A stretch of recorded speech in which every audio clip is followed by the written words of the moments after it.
Hello दोस्तों, यहाँ पे आज हम बात करेंगे हिंदी की प्रमुख उपन्यास व उपन्यासकारों की।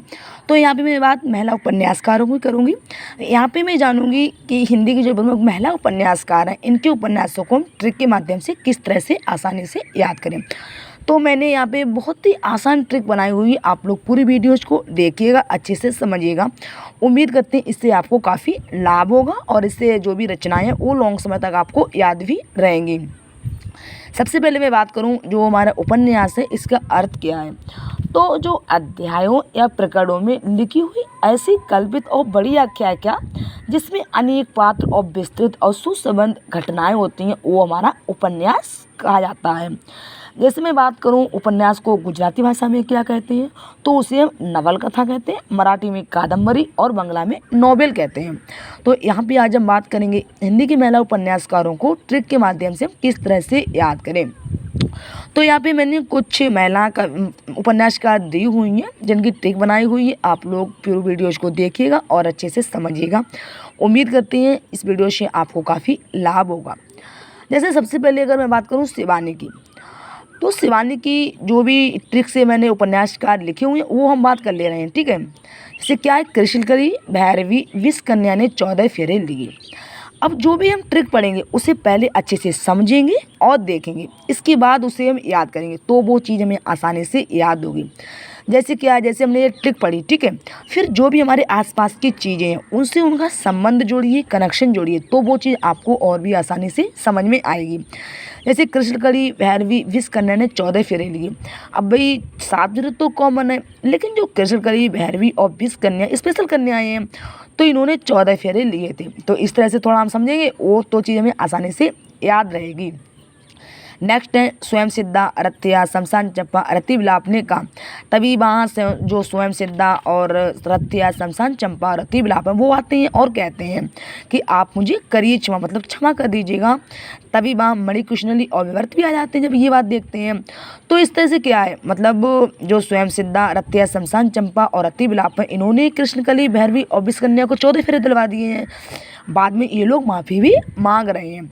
जब वो माफ़ी मांगते हैं तभी वहाँ पे कौन आ जाता है, मणिकृष्णली विवर्त आ जाते हैं। तो इस तरह से जब हम इस चीज़ को आसानी से समझेंगे तो वो चीज़ हमें और भी आसानी से समझ में आएगी। एक बात आप लोगों से कहना चाहेंगे, जैसे कोई भी आप ट्रिक देखिएगा, वीडियोज़ देखिएगा और पढ़िएगा, फिर उसके बाद खुद से ट्रिक बनाने की कोशिश करिएगा, तब आपको वो चीज़ और भी आसानी से समझ में आएगी। क्योंकि खुद से बनाई हुई ट्रिक जो है वो आप लोगों को और भी इजीली समझ में आती है। कोई भी आप काम करिएगा जब खुद से करते हो तो उसकी बात ही अलग होती है, वो चीज़ बहुत आसानी से समझ में आ जाती है। ऐसी में नेक्स्ट कवित्री की अगर बात करूँ, वो है कृष्णा सोबती। इनकी ट्रिक क्या वो हम देखते हैं। जैसे समय सरगम दिलो दाने जिंदगी नामा सूरजमुखी अंधेरे के हैं। अब जो समय सरगम है, दिलो दाने से जिंदगी नामा, ये सब क्या है, सूरजमुखी अंधेरे के हैं। मतलब देखने में तो बहुत सही लगते हैं सूरजमुखी जैसे, लेकिन है सब अंधेरे के। नेक्स्ट है जैनी मेहरबान सिंह, गुजरात पाकिस्तान से गुजरात हिंदुस्तान आए। अब जो जैनी मेहरबान सिंह हैं भाई, वो गुजरात पाकिस्तान में रहते थे, लेकिन वो गुजरात हिंदुस्तान में आ जाते हैं। जब वहाँ के बारे में सुनते हैं कि हमारा जो हिंदुस्तान है स्वर्ग जैसा देश है, तो ये सब जो तारीफ़ें वहाँ सुनते हैं, तो वो भी वहाँ से यहाँ गुजरात हिंदुस्तान को आ जाते हैं।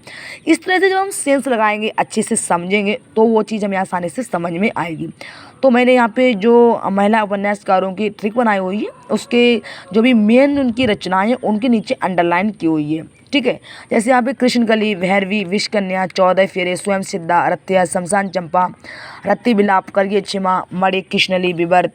ऐसी कृष्णा सोबती की बात करूँ तो क्या है, जो समय सरगम दिलो दाने जिंदगी नामा सूरजमुखी अंधेरे, ठीक है, जैनी मेहरबान सिंह, गुजरात पाकिस्तान से गुजरात हिंदुस्तान।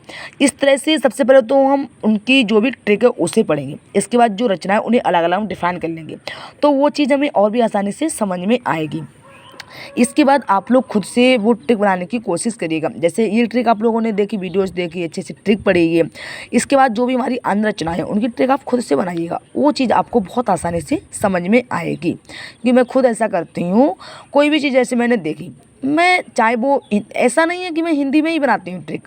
जैसे कोई भी हमें टॉपिक, चाहे वो हमें जीएस में तैयार करना हो या फिर हिंदी में, और भी हमारे जो कॉम्पिटिटिव एग्जाम्स की अगर मैं तैयारी करती हूँ एग्जाम्स की, तो उसकी मैं कोशिश करती हूँ वो चीज़ हम ट्रिक से याद करें, जिससे क्या वो चीज़ थोड़ा शॉर्ट हो जाती है और वो चीज़ हमें आसानी से समझ में भी आ जाती है। क्योंकि मैंने जो जूनियर एडिट का एग्जाम्स दिया था पिछली बार हिंदी का, तो उसकी तैयारी भी मैंने ऐसी की थी और ट्रिक के माध्यम से ही, और उसमें मेरे काफ़ी अच्छे मार्क्स भी हैं। तो इसलिए मैं मोस्टली जो भी कोई चीज़ याद करती हूँ कोई भी कॉम्पिटिटिव एग्जाम्स की, तो मैं ट्रिक के माध्यम से ही करती हूँ।